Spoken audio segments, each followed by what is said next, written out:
Ferrari at breakfast on LBC. Call 0345 6060 973.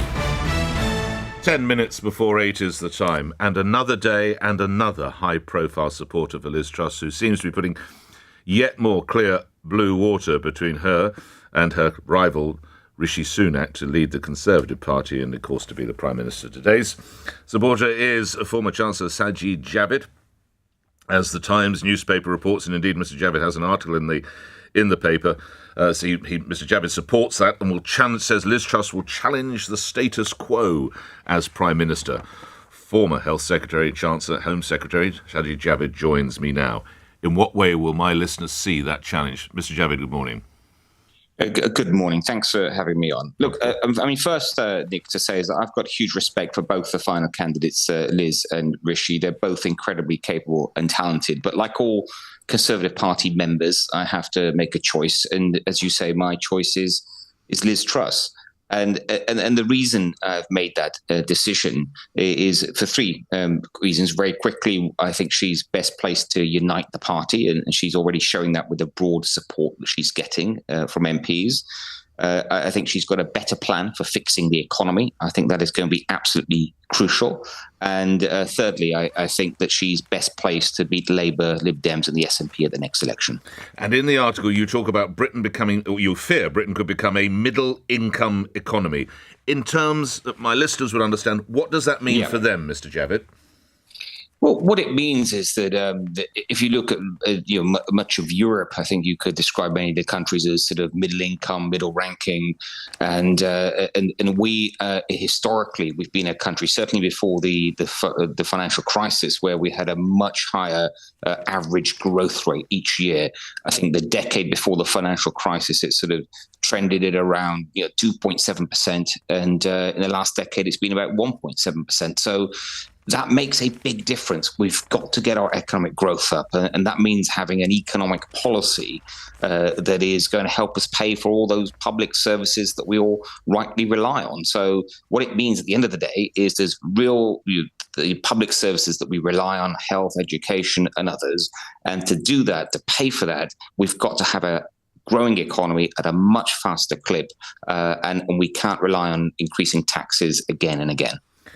You rightly point to there being no shortage of challenges for whoever does get the job. Yeah. And, of course, in Liz Truss's case, you say one of the things she has to do is unite the party. How disunited or how riven is it, and why, Mr. Javid? Well, look, we can see it's been in not a very good place, and certainly in the last few months. And when I left the government, almost I think exactly 4 weeks ago, I think after that, within days, almost 60 colleagues left their various positions, and that shows that that we need to fix things and to get a new leader in place as quickly as possible. But most importantly, that leader needs to be the right person to deal with the challenges that we have. But also the one that me and my colleagues feel can be best placed to beat Labour and the other opposition parties. And I think that if you look at Liz and the support that she's already got, the time she's served in government already, I think she's ran some 5 departments. She's certainly sat next to me in cabinet with serving 3 prime ministers. I think she's got the skills to do that. In your article, which I'll tell the listeners again, you can read it in full detail in today's Times newspaper. In the article, you praise the Thatcherite qualities, clear-headed, fiscally disciplined, and the presence of Ronald Reagan, freedom-loving, sunny and optimistic. Are we suggesting then that Liz Truss is akin to the love child of Ronald Reagan and Margaret Thatcher, Mr. Javid? Not quite the way I put it, Nick, but what I mean by that is that we need both of those instincts now to succeed, to do much better as a country, and that means that we need a proper plan for the economy. And I do believe, for example, that the tax cuts are important now. It's not something we can wait for. And I think they are needed to stimulate the economy. I think we can afford them. And I do fear if we don't have the cuts now, that it will mean we won't get the growth that we need to become sustainable fiscally in the long term. And then Reagan, as I said, and for those that remember Reagan or read about Reagan, he is that sunny, optimistic, freedom-loving person that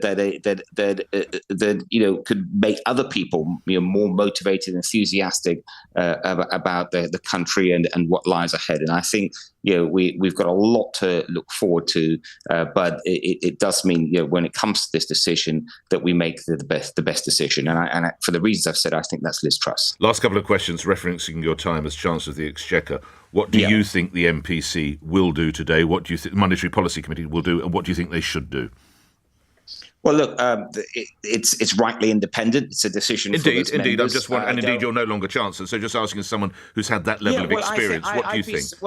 I'm no longer a government minister, so I can at least say the following, which is I think it would be very surprising if they don't raise interest rates again. And so if you look at what's happening in other major economies, whether that's in Europe or in the US, that's certainly been what's happening. So I think that's probably the most likely outcome. But as I say again, it's not for politicians to decide. It should be a decision for them, and that's the way the Bank of England works, and I fully respect that. Lastly, one gloomy headline suggests that gas bills, energy costs could push inflation to 15%.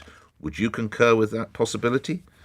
Well, I don't know the detail behind that headline. I have seen that report, and I think it's just a reminder to us all of the challenges the new Prime Minister will face. I mean, the in-tray for that Prime Minister is unenviable, and there are challenges, whether it's economy, cost of living, internationally, if you look at Russia and China, for example. And so it's about picking the right leader. And as I say, we've got two great credible candidates, but we have to make a choice as members. And for me, and I think for many people now, the clear choice is Liz Truss. Grateful for your time today. Sajid Javid, thank you. Served as Health Secretary, Chancellor and Home Secretary. 7:56 or 4 minutes before 8 is the time now.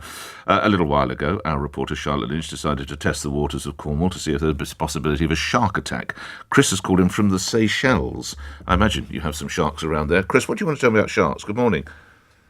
Good morning, Nick. How are you doing? I'm well, thank you. Probably not as well as you are on the Seychelles.